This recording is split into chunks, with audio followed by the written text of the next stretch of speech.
আগামী 6 এপ্রিল রামনবমী। ইতিমধ্যেই রামনবমী উদযাপন সমিতির মালদা শাখার পক্ষ থেকে তার প্রস্তুতি জোর কদমে চলছে। এবারে রামনবমীর ধর্মীয় শোভাযাত্রা সকাল 10টায় ইংরেজবাজার শহরের রামকৃষ্ণ পল্লী মাঠ থেকে শুরু হবে, যা শহর জুড়ে পরিক্রমা করে শ্রী শ্রী রামকৃষ্ণ বিবেকানন্দ বিদ্যা মন্দির সংলগ্ন মাঠে শেষ হবে এবং সেখানে শোভাযাত্রার সমাপ্তি ও শ্রীরাম প্রসাদ বিতরণ ভক্তদের মধ্যে করা হবে। রামনবমীর এই শোভাযাত্রায় সকল সনাতনী হিন্দু ধর্মের মানুষদের বাড়ি বাড়ি গিয়ে নিমন্ত্রণ পত্র করতে দেখা যাচ্ছে।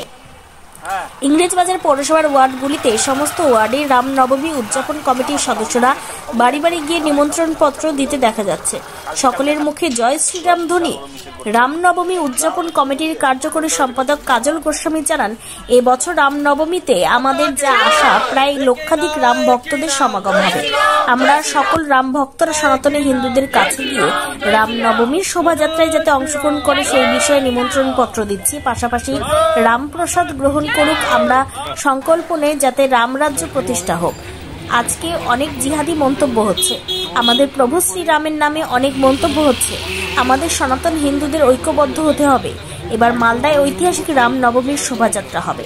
6 তারিখ রামনবমী, আমাদের যে পুরুষোত্তম রাম তার এই আমাদের উদযাপন যে হয়, সেই রামনবমীর দিনে আমরা প্রত্যেকবারের মতো এবছরও মালদা শহরে আমরা আশা করছি যে লক্ষাধিক মানুষের জনসমাগম হবে।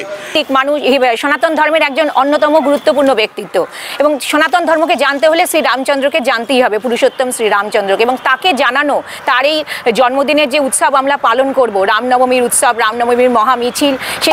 আগামী 6 এপ্রিল একটি বিশাল শোভাযাত্রা আয়োজন করা হয়েছে।